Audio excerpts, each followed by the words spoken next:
it's something, and it's a skill not taught often in business school, and it's something that you have to learn. And what I've told folks is that a lot of this is luck, and oftentimes we're not put in positions to be able to be in that lucky spot. And it really is preparation and opportunity really intersecting. Having that skill and being ready when that opportunity knocks on the door, but you got to be at the table, because sometimes you got to be able to hear the knock. And so often we're not at the table and we don't know if someone's knocking and we can't respond to it. So I was in the unique opportunity of being in a situation where I made myself indispensable to something that the company considered indispensable. I wanted to be the person that they called when they needed help on a particular issue, and put myself in that situation. And Effie, as you talked about, oftentimes it's they call the same person over and over again. Mm-hmm. And but because I had a unique experience and I kind of put myself out there, I got that call. And I think if I hadn't been there to receive that, then my path would have been quite different. I do think that I'm working for a company that has a rich history of understanding the experience of diversity and the impact that we can have. Back in the 50s, it was one of the few major corporations in America that actually gave African American and women as well an opportunity to have really significant jobs within the corporation. And today, we have a woman who is our chief technology officer. We have African American gentleman running our global business enterprise. We have a Latino American running our mobile business until he recently retired. So we haven't been afraid to take those risks, and I think and actually not see them as risks at all, but real opportunities to understand America and to really be like America. And I think the really exciting opportunity that we have as we enter the entertainment space, as we now transition ourselves. I talk about ourselves as being a 140-year-old startup now, as we reinvent ourselves and now become this mobile entertainment company. It's a real opportunity, and I'm really excited about this real intersection between kind of our historical commitment and this moment in time that we really have to make a difference as we intersect this new technology and provide opportunities for all of our stories to be told. Well, so it's interesting, Darnell, I want to come back to you, and Effie, maybe you want to talk about this a little bit too. So one of my passions, the center, as I said before, we're focused on the future.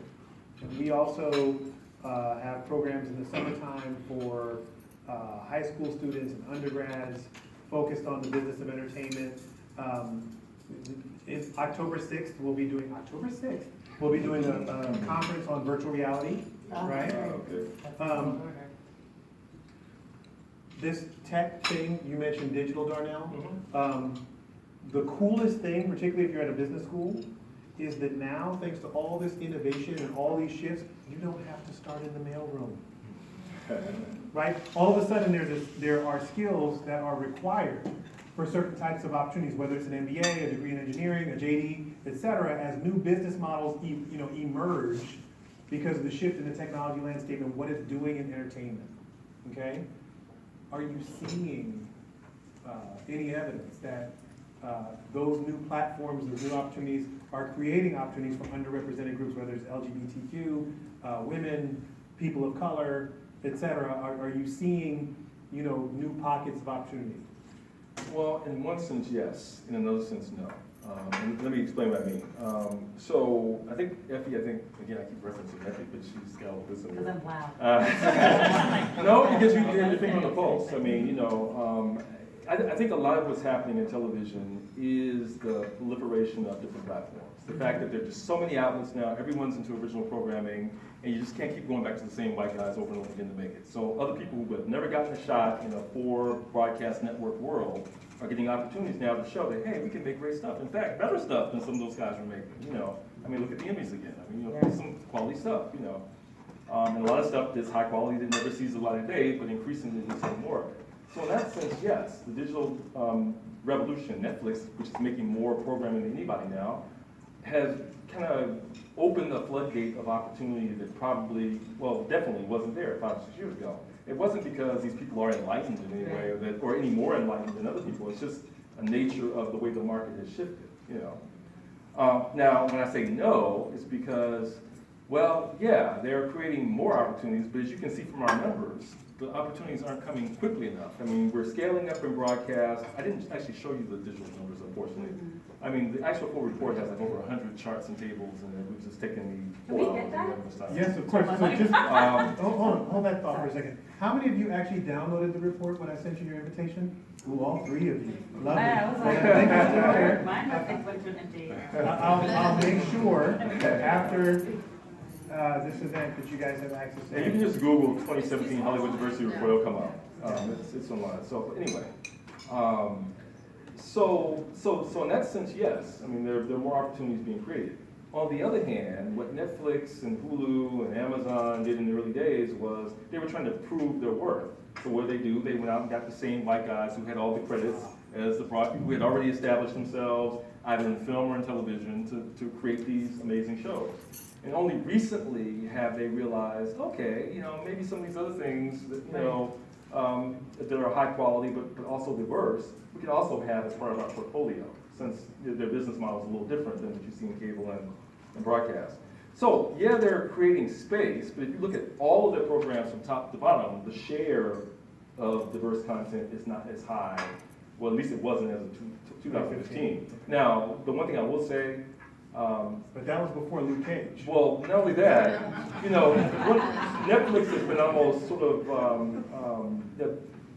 leaps and bounds every year in terms of just the amazing amount of new programming every year.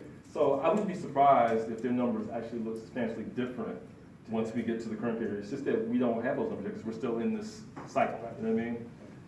So yeah.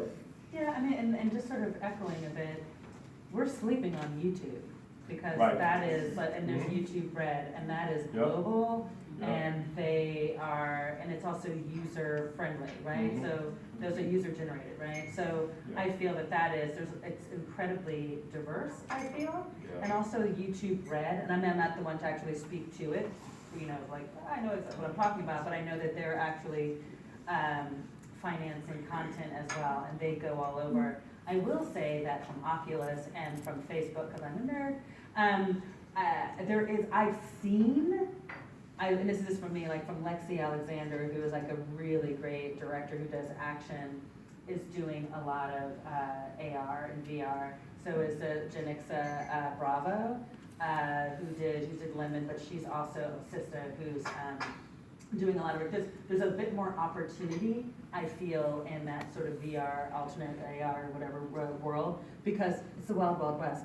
Nobody's holding that down yet. So women are coming in, people of color are coming in, and there's money there. And they're trying to get content made, and they're like, anyways, I do feel, and just from what I've seen, but I don't have the numbers, so my circle might be a little small, that they're, from the YouTube and YouTube. the Facebook, and Oculus, which does all that sort of VR, like, it's a new world order. Yeah, I think our study might pick up YouTube Red the next year Yeah. or so. Oh, right. Wouldn't have been in It's the not there. previous Nope, ones, yeah, you're right. exactly. Yeah, I think I agree with both of you about the really infancy of some of this user-created content, particularly for YouTube. But I think what you're going to see, particularly as we start to see this intersection between mobility and content, is that you're going to unleash an entirely new method of distribution Yes. that we really don't have a grip on yet right now. I mean, if you think about 100 million wireless subscribers, you can envision a day where we're going to have studio created content that goes directly to the mobile device. And think about the opportunity to really provide rich quality content and direct it to certain audiences, and that's a real opportunity, I think, and that AT&T sees as an opportunity to create this kind of diverse content, quality content that's studio driven. Now see, from that, I want to come back to Kimberly, who's my resident expert on all things organic.